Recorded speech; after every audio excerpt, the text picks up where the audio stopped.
Good morning, good afternoon, good evening to everyone, wherever you happen to be in the world. My name is Brad Rook, and my role at Igloo Software is I am a senior solutions consultant with our customer experience team. And it's my great pleasure today to welcome you, of course, to our webinar, You Found Them, Now Let's Keep Them, Onboarding as a Retention Strategy. Joining me today, this is a panel discussion, and our distinguished panelists are first my colleague, Rebecca Nielsen. Rebecca is a customer success manager, but prior to that, in her Igloo life and life before, Rebecca has been a CHRP, Certified Human Resources Professional. So welcome, Rebecca. And then joining us as well, one of our wonderful customers, Dustin Sweeney. I've had the pleasure of working with Dustin for a couple of years now, and Dustin is the Employee Experience Manager at Carfax. Welcome, Dustin. Perfect. All right. Now, getting right into things, folks. Of course, we are looking at onboarding as a retention strategy today. The first thing we'd like to do is a little bit of level setting. So we've got a poll question here for you, and we're just curious how you currently onboard employees at your organization. There's a few options. So those would be in-person only, remotely using a mix of emails, video calls, and or messaging apps, remotely using a digital workplace platform or intranet, remotely using an HR portal, or hiring managers have control of the onboarding process. So if you take a few seconds to respond to that, and as we do, we'll move into our agenda for today. And our agenda for today is what you'll learn. So we're going to go over a few subjects here. The first being, what are the stakes when we're looking at onboarding as a retention strategy? How do we onboard for success? How do we re-engage while we engage? We'll look into the management crunch a little bit, and of course, build happiness and shape leaders. So we've got a pretty full roster for you. And as we await the poll results, I think what we'll do is just jump very quickly into our first subject, which is, of course, what are the stakes? Rebecca, would you care to enlighten us first off? And Rebecca, I think you're muted. There we go. Can you hear me now? Sure can, yep. Great.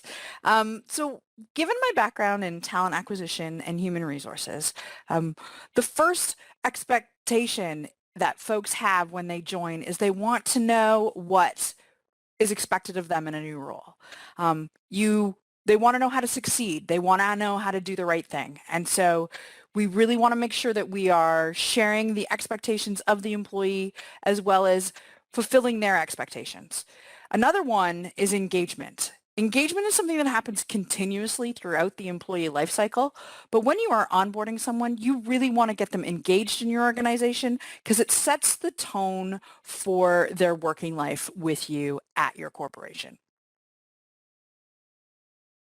All right, I think I have the next two. Yes, you do.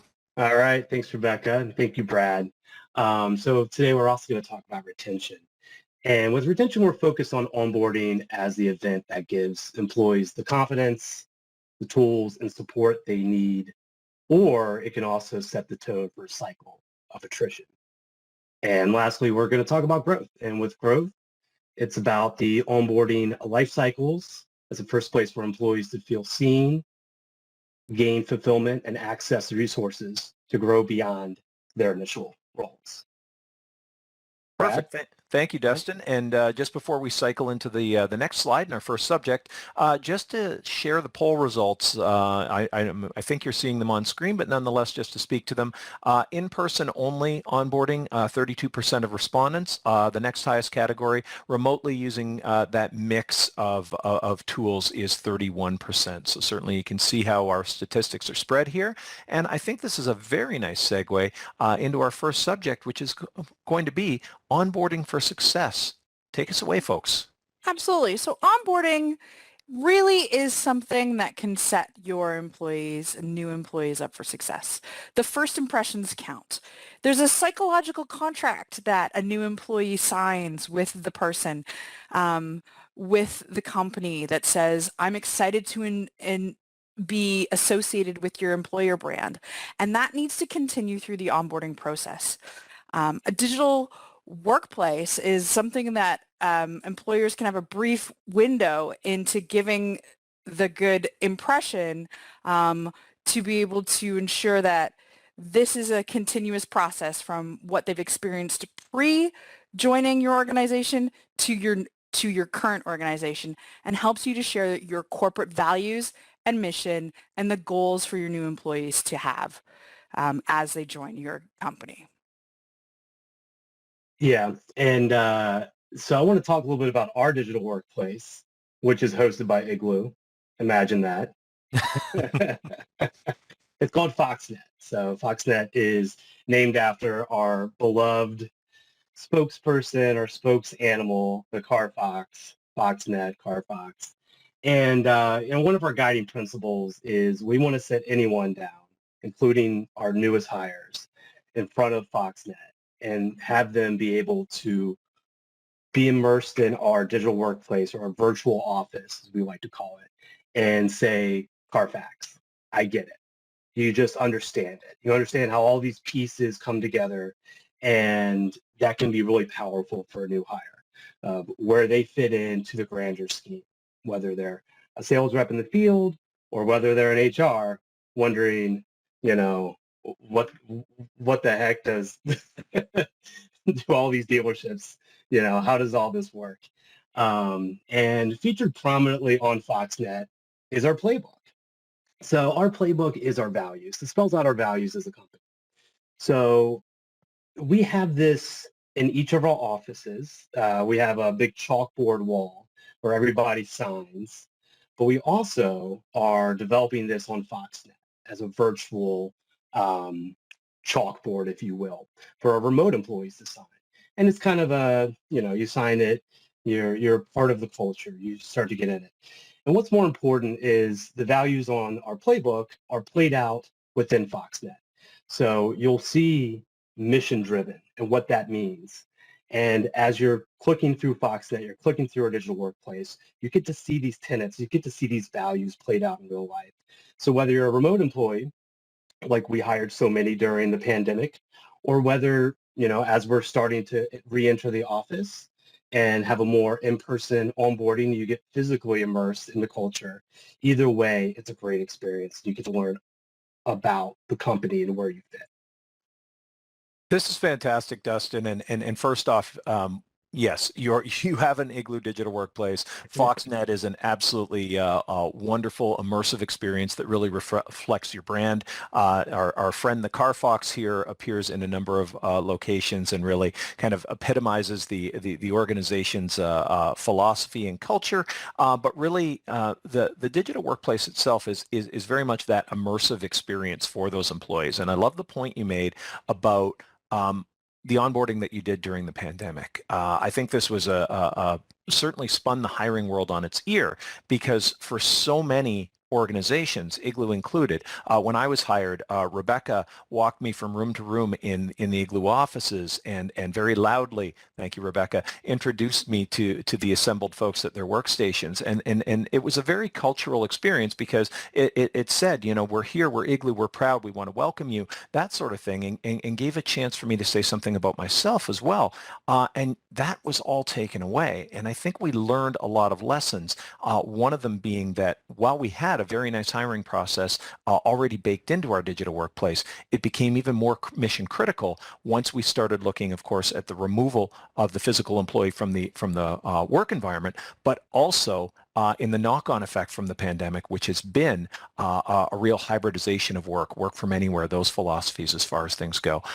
And I love that, you acknowledge, Dustin, pardon me, you have these playbooks in every one of your offices, but also within your digital workplace. It's that equitability, that access to information that really makes this so powerful. So folks, jumping to our next poll, if you wouldn't mind giving this one some attention. Which initiatives does your organization implement in your onboarding program? And we'd like you in this case to select all that apply. So option A, onboarding starts prior to the employee's first day. Access to onboarding portal after a signed offer letter, a welcome note from the hiring manager prior to the first day, on-site or virtual equipment prior to the first day introduction to objectives, assigning a mentor or coach, periodic check-ins during the onboarding process, and we do not have a formal onboarding program. And there's also an invitation as well if you'd like to write in any other solutions you're using here in the comments. So as we're doing that, let's jump into our next slide, if you please. And our next subject And well, it's this one here, Rebecca. And what can you tell us about this? This is a screenshot from our internal Igloo at Igloo Software, known as ITI. Yeah. We, like you mentioned, Brad, our original onboarding process was a combination of both using our digital workspace and a lot of in-person social, leaning over to your buddy, making sure there was a coffee chat, learning about our engagement squad, committee events. And that was a lot of it was through organic interactions with your cubicle mates, your people at the water cooler. And so in the pandemic, we realized that what was missing for our remote onboarding and our hybrid folks was that social interaction. And so where it used to happen organically, we programmed it into our onboarding. And so over the course of the 5 days, we've made sure to implement a social task, a social oriented engagement piece to knit folks into the fabric of Igloo, the organization, as much as they would have been able to while they were here on site. This is an example of our social committee events. We've got ourselves dressed as donuts. Donuts is a big cultural thing here at Igloo. We have photos from our most recent summer fun day where we all got together to go to an alpaca farm, do some yoga, socialize, and meet in person, as well as some winter events that we've done. And so as part of the onboarding, we're introducing folks to the fun things that they could experience, let them know that there is an expectation that we want to meet them and build relationships in person, and give an example. And so this is part of built into our process, that social piece. And this is something, again, having experienced it firsthand, both well, when I was hired, I experienced it firsthand in terms of, well, I was sitting at a desk in the Igloo offices experiencing this, but seeing so many other teammates come on board and have this presented to them in a virtual format, and yet seeing the uptake on that as these folks have joined engagement committees and participated in events, both virtual and in person, things like that, really cements the idea that part of this welcome to the organization is, of course, an introduction to the organizational culture. And that, again, gets knocked on into things further through the employee life cycle, like diversity, equity, and inclusion, further participation in committees, things like that. We start to see that roll out and extend onwards through the employee's journey, allowing that we've established this right off the jump.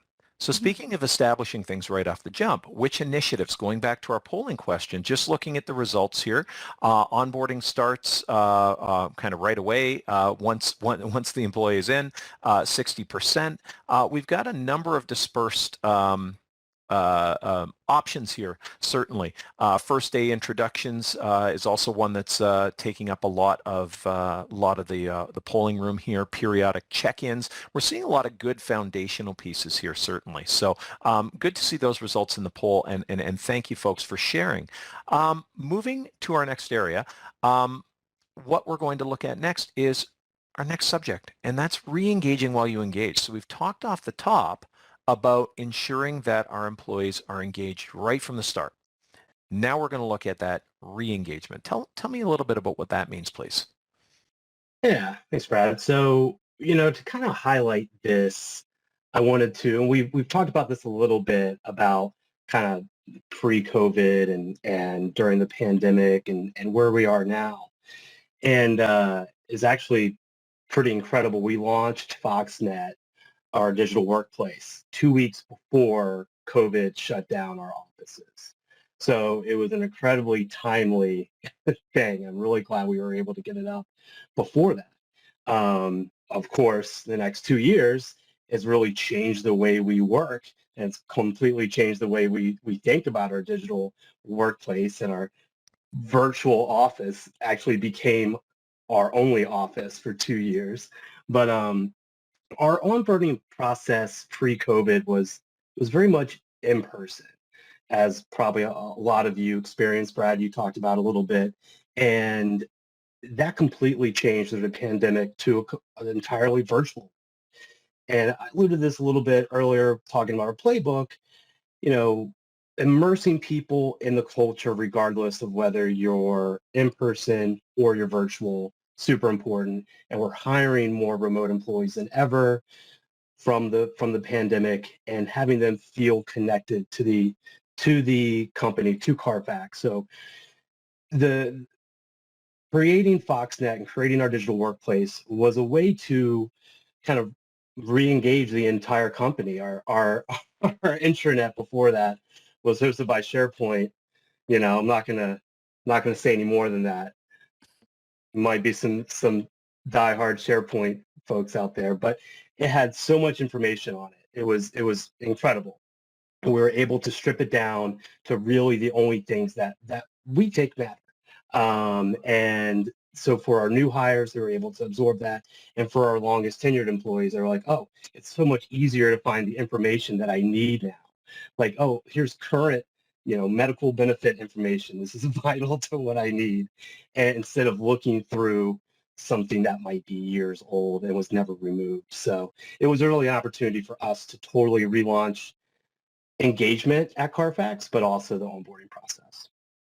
See, I really like that point, Rebecca. Just before you get started, I had to jump in, but that's just it. We've got an organization that didn't have a digital workplace, launched just before a major world-altering event as far as things go, but the effect that we saw and the effect that you spoke to, Dustin, that I thought was so cool was the fact that just by launching those resources and having those resources available in one unified area, it really did bring the organization more together. This is an organization that has a very good culture and continues to have a very good culture, but it was just the idea of that unification over this online tool, and then all of a sudden, we have to use it, and it becomes even more critical. But I just like that idea of the fact that it provided not only engagement to people who were just joining the organization, but a lot of folks who were already members of the organization who maybe were seeing that information dispersal, feeling a little bit of frustration, disconnect from other offices,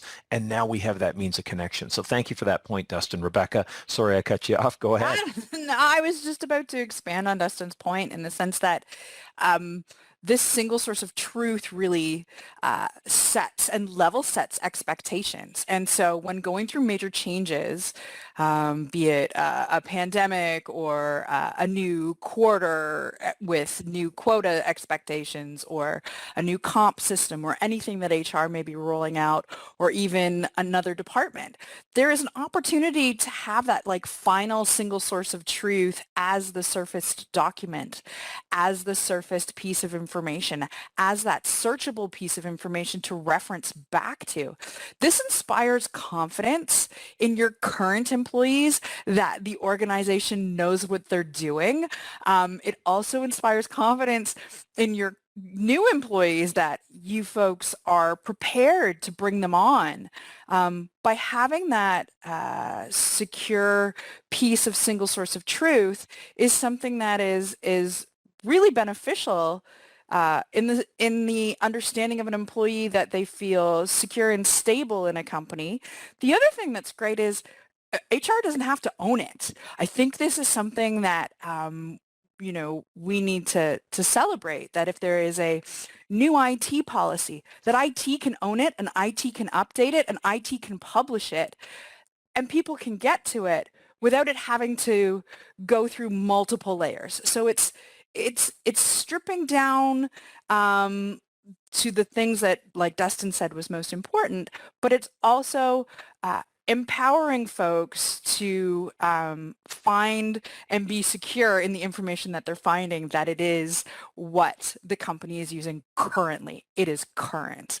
And so this is a great opportunity. This speaks to the next slide, which is we recently went through a rebrand. Igloo has a new brand, and as a result, marketing wanted to share with everyone to update their signatures in Outlook.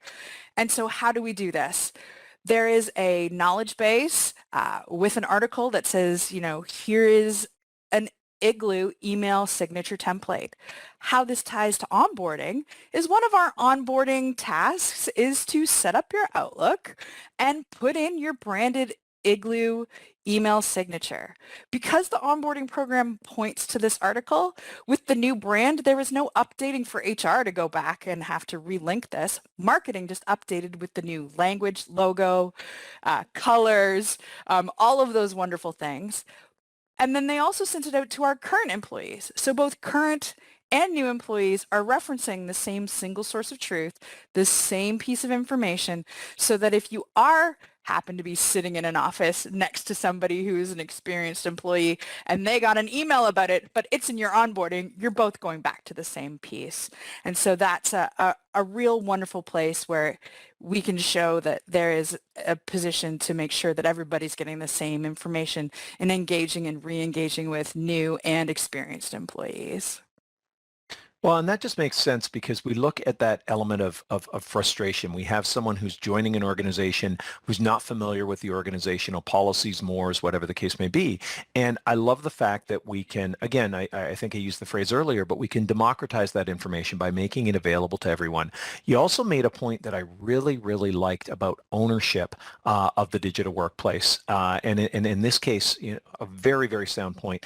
You don't have to have this living within one organization. And in fact, really a successful digital workplace is something that's administrated with input from many departments or committee within the organization, simply because if everyone has that input, then you don't have anyone who's being left behind as far as things go. And you're also making sure that the information is conveyed. The marketing example being a key idea. If you in HR, for example, are not pointed to the correct marketing policies, you may end up sharing the wrong policy with someone. They may end up uploading the wrong signature, and then we have a problem right from the off. So certainly, it's definitely a good practice to see and great advice to have. So Dustin, I'm curious about your take, and I'm not going to make you speak to ITI. Let's actually jump to a shot of FoxNet, and maybe you can talk a Right? little bit about that. Yeah, please. We gotta like have a little peek at FoxNet here, you know. So here it is in all its glory. This is our digital workplace, our virtual office. This is our homepage here, and we take sort of the approach that our entire digital workplace is for onboarding. I talked to this a little bit earlier. You want to sit anyone down and say, hey, I get it. I understand how all these departments work together towards this common goal of helping millions of people, and, you can see here we've got our spokesperson, Fox, but we also have updates. We have leadership updates from our executive team. We also have an update from our CEO, Bill Eager, a weekly update. So whether you're a new hire or a long tenured employee, it's all right there. And you can go all the way down. This was started basically when we launched our digital workplace back in March of 2020, like 10 years ago, right? And also yesterday. Um, and you can go all the way back in time to see those posts of how our CEO and president talked about COVID and communicated it out. And you can see that progress over time. As a new hire, that's a really interesting thing to go through. And you get to learn a lot about the company just by that single little act of just scrolling through our digital workplace. But, I also want to talk about kind of our flexible approach to onboarding. And it kind of goes into this slide. So, it's very much, while of course it's HR led, we really leave it up to each manager to design how they're going to onboard their employees, because it looks a lot different if you're a rep out in the field visiting dealerships every day versus someone in our finance team. Those two onboarding experiences are going to look a lot different. Some managers and some departments believe in mentorship, and very closely you're shadowing people for 30, 60, or 90 days.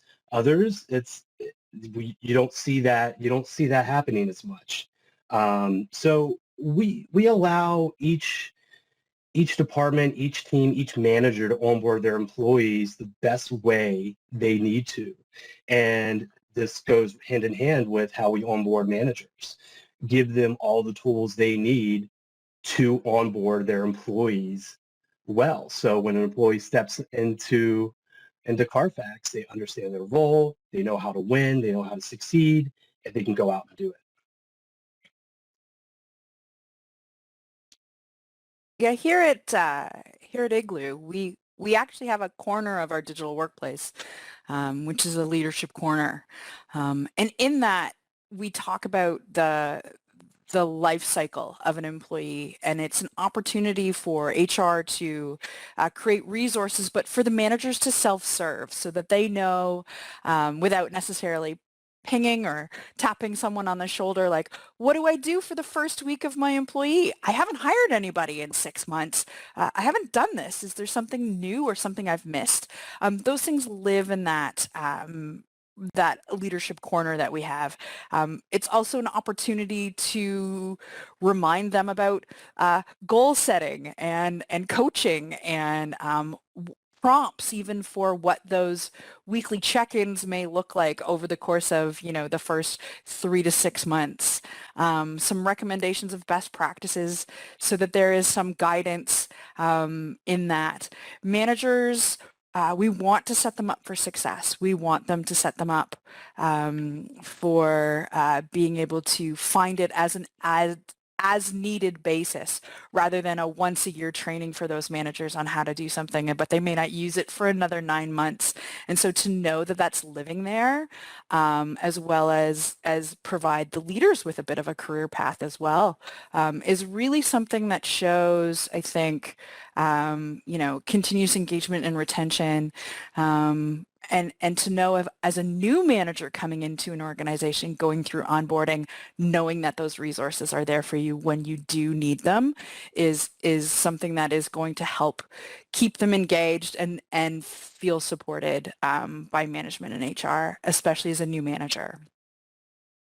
Absolutely, and certainly there's a lot of good here in terms of some of the points that were made, looking at the idea of supporting managers, especially when you're looking at a new manager who's coming in and they've got to win over the team they are now working with. They've got to indoctrinate themselves into a new organization. There's a whole bunch of challenges. So the more tools that we can provide those managers with, the greater their chance for success, the greater the chance that they will like the organization and continue to want to work with it. On that point, I'm curious, and I'd like to hear from both Rebecca and Dustin on this. Looking at a digital workplace, and speaking of, Rebecca, you mentioned the idea of a leadership corner. What are your thoughts on career progression being surfaced, or the potential for career progression being surfaced within a digital workplace? Is it a good idea that as a new hire, I should see that there's places for me to go in this organization? I should see that there's resources to help me get there in terms of advancing my own career. Do you think that that's a good practice? Is it something that you've seen in the past, or that you work with today? I myself think that it's great. Folks really want to know that there is something to look forward to. They want to know that there is some learning available. It is often we incorporate an LMS, and some of our customers also incorporate their learning management systems into their onboarding to show their current sort of like how to get onboarded, but to know that there are other options available and what can be made available as far as a career path, be it mentorship, shadowing, all of those things, that I would put probably at a later date, perhaps a 30-day check-in or a 90-day check-in opportunity to continuously do that. But there may be an opportunity if you do move to a new role like I did in the organization to revisit some of the onboarding pieces, or to perhaps know that there is support through courses, education and the like. It is something that is very valuable to know that your career and longevity is valued at an organization. Dustin? Yeah, I think that's 100%, feeling valued, right? So, I wanted to talk a little bit about our profiles and kind of the Yes. way we showcase that. So, we've got premium profiles and in our digital workplace, Foxnet, and may be familiar with our marquee product, the Vehicle History Report, or VHR, if you will. Well, on our profiles, we have everyone's PHR, or Personal History Report. So when you talk about showing kind of where someone's been, the path to where they are today, it's all right there in their profile. So that's the number one visited place in Foxnet. People want to see who they work with, right? Especially if you're a remote employee over the past couple of years, you've come on board and 1,000+ employees, and you're like, where do I fit in? Who's on this team? This huge team, and you can click around and you can see teams within departments, and you can land on our VP of Business Technology, one of the largest departments at Carfax, and say, look at their personal history report, and you can read about their journey to Carfax, what they did prior, and also how they contribute to Carfax. But along with that, you can learn about their pets or their dream car or other fun facts. But you can find connection there. So someone has listed in their journey that they went to Virginia Tech. You're like, oh, I went to Virginia Tech, and you meet them in person or over Zoom. You say, hey, go Hokies, right? And you start to form that connection. You're like, hey, here's a person who went to the same school as me, and he's a VP, man. That could be me, right? You start to form relationships. You start to build community. And that is one of the most important things when you're a new hire, is you feel connected to not only the company, but to the people you work with, right? You build those relationships, you build those bonds, you start to see the company as community, and you're much more likely to stick around when that happens. Absolutely. And I love you bringing up the idea of the profiles, certainly. And it's interesting to know that that is your most accessed resource within your digital workplace. People being able to see when people were hired, what they do, what they did, what sort of interests they have, everything around their job. I think that's just such a fantastic resource because, again, it helps bake you into the organizational structure, understand a little bit about your coworkers, but also understand more about the organization. You mentioned things like, again, surfacing pets, schools you went to, whatever the case may be, throwing a little bit not too much, but a little bit of that personal information to really get folks understanding who the folks are that they're working with, and certainly helping understand that, back to my original question, there is some level of ascension. If I can see someone whose work anniversary is 10 years past, and I can see that they've had this wonderful progression through Carfax, that gives me confidence as someone coming in that this is a path that I could potentially follow. Maybe not that exact path, but certainly there are paths to success within Carfax. Folks, before we jump to the next slide, we did have a couple of questions that really are pertinent to this slide, and I'll throw them out there for both of you. The first one is, what if you have created the tools and managers don't use them? So you've created these tools. We've talked a little bit about those tools living within your digital workplace. What do you do if you find that maybe managers aren't generating uptake on those tools? They're not using them.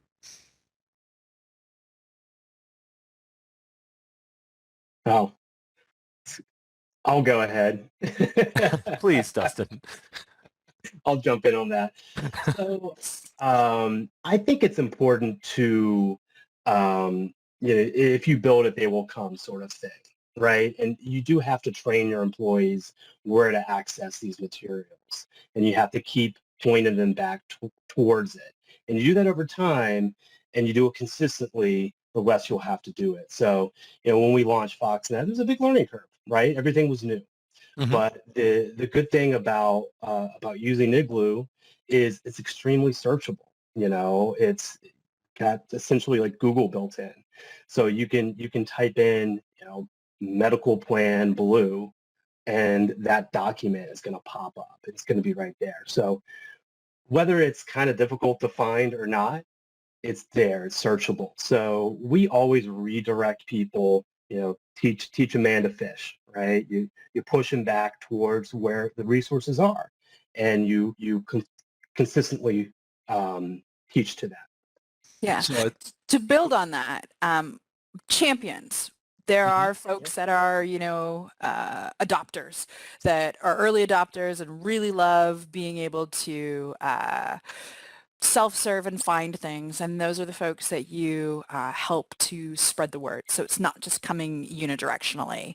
So not only are you wanting to ideally point them there first if you have any other questions, then come see me, or pointing them there if they come to you. Here's where you can find it.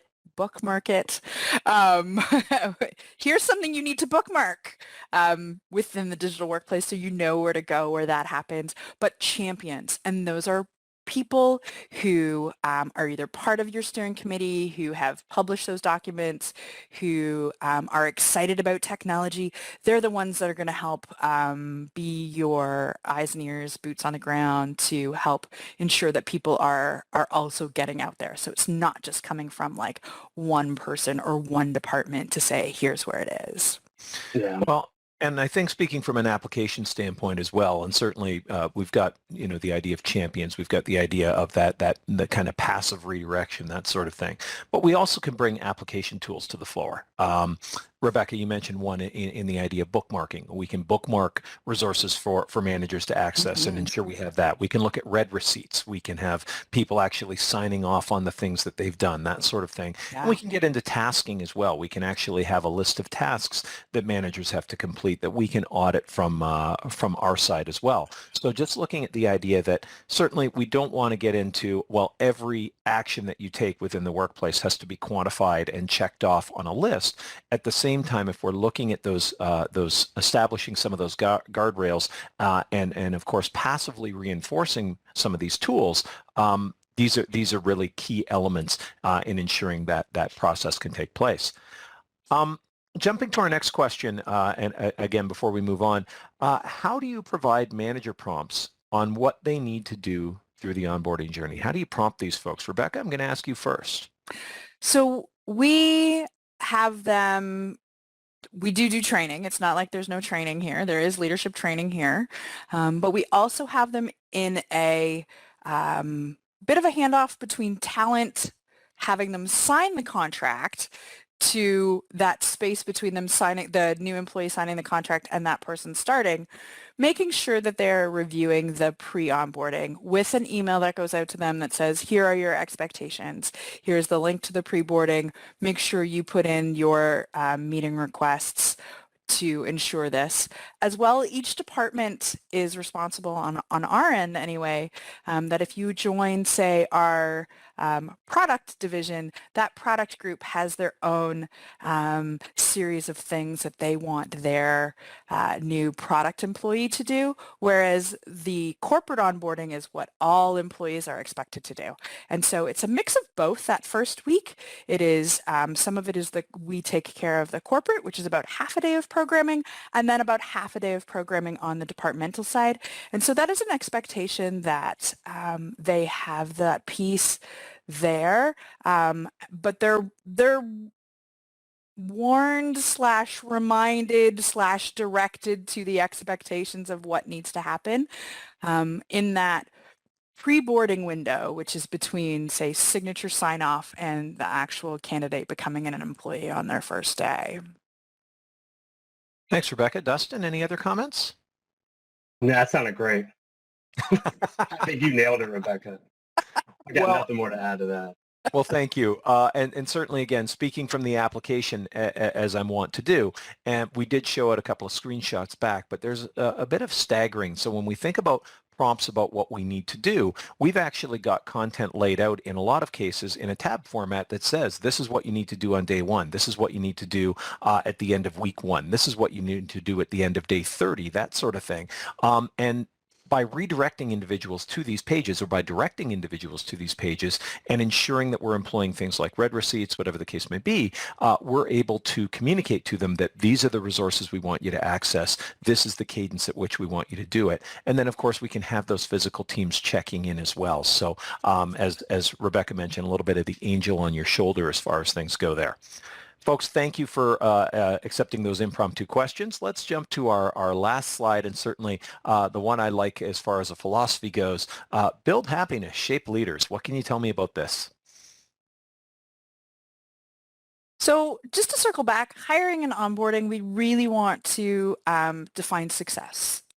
We want to define success for the new employee when it comes to what corporate success looks like, what team success looks like, and what an individual success looks like.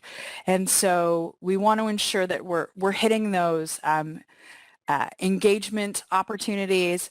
We're looking to ensure that we are making sure that they know what's expected of them. And honestly, for myself, when working to revamp our onboarding, the goal to me was, are you going home? Is the new employee going home at the end of their first day and their partner, sister, friend, mother saying, how was it?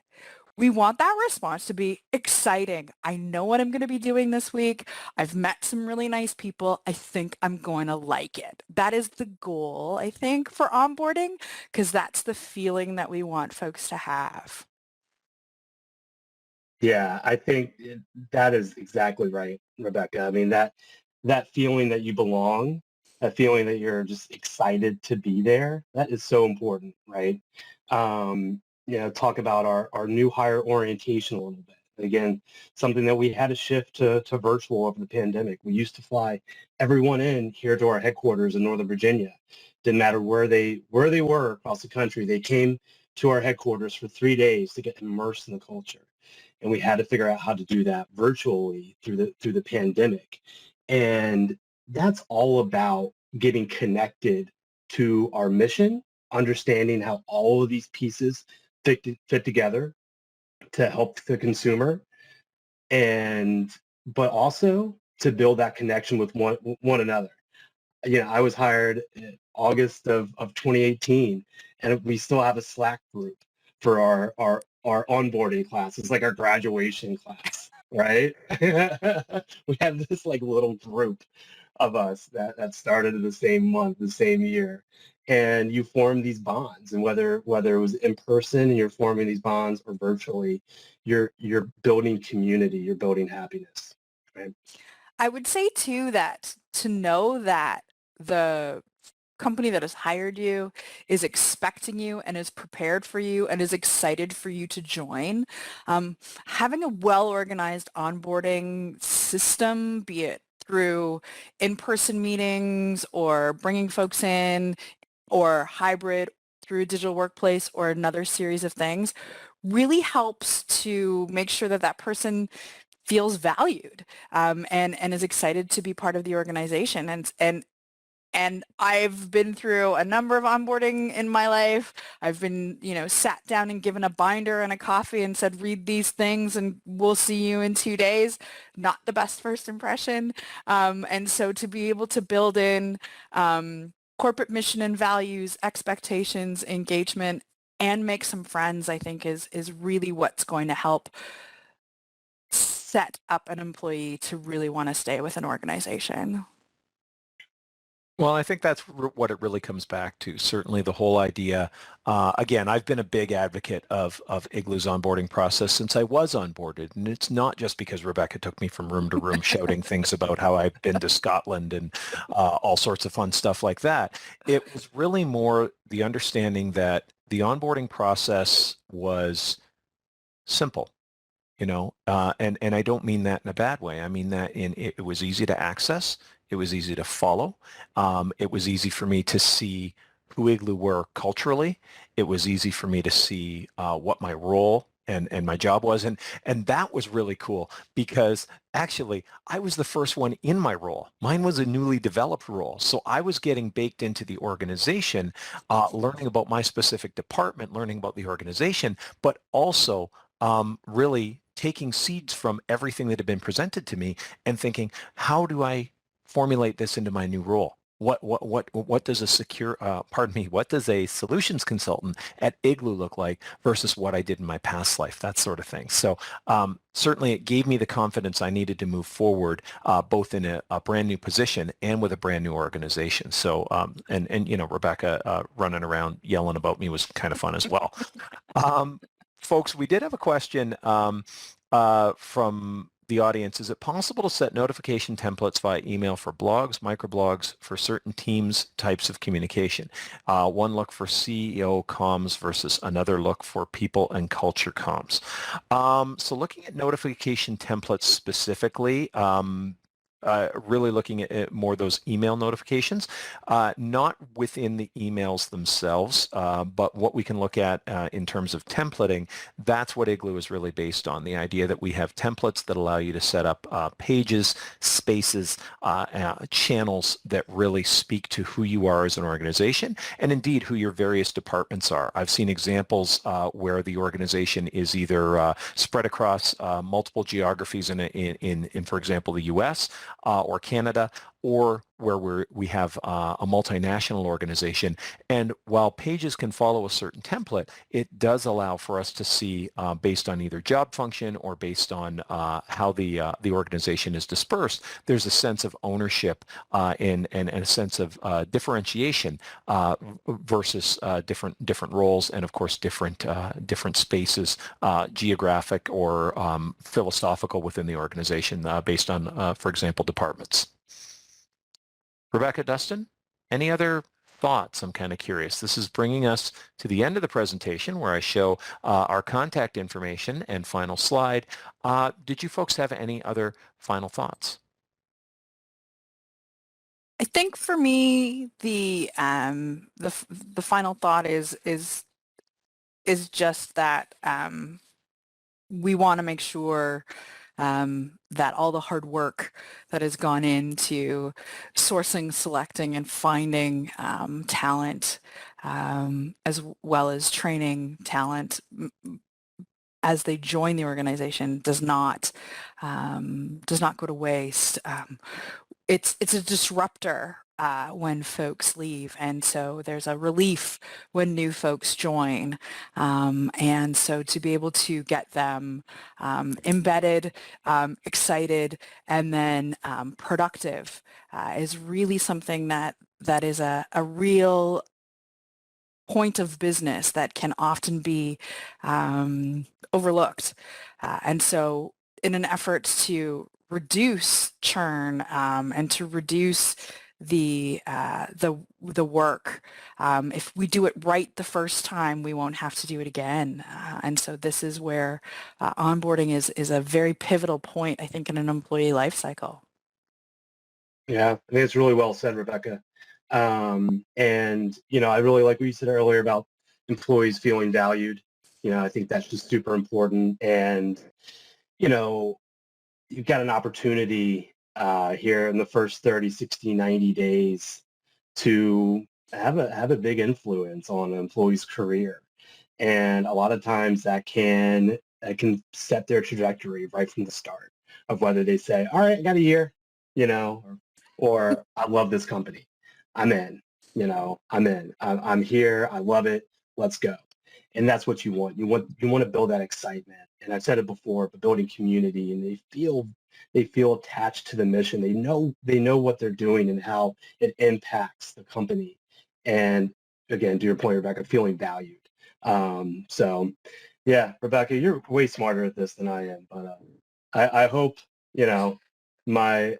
Rebecca's like really HR. I'm like HR light over here.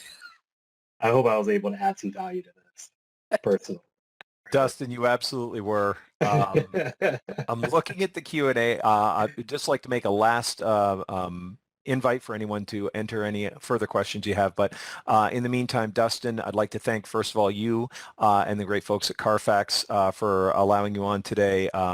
You did bring a lot of value. You always do. And we really appreciate you.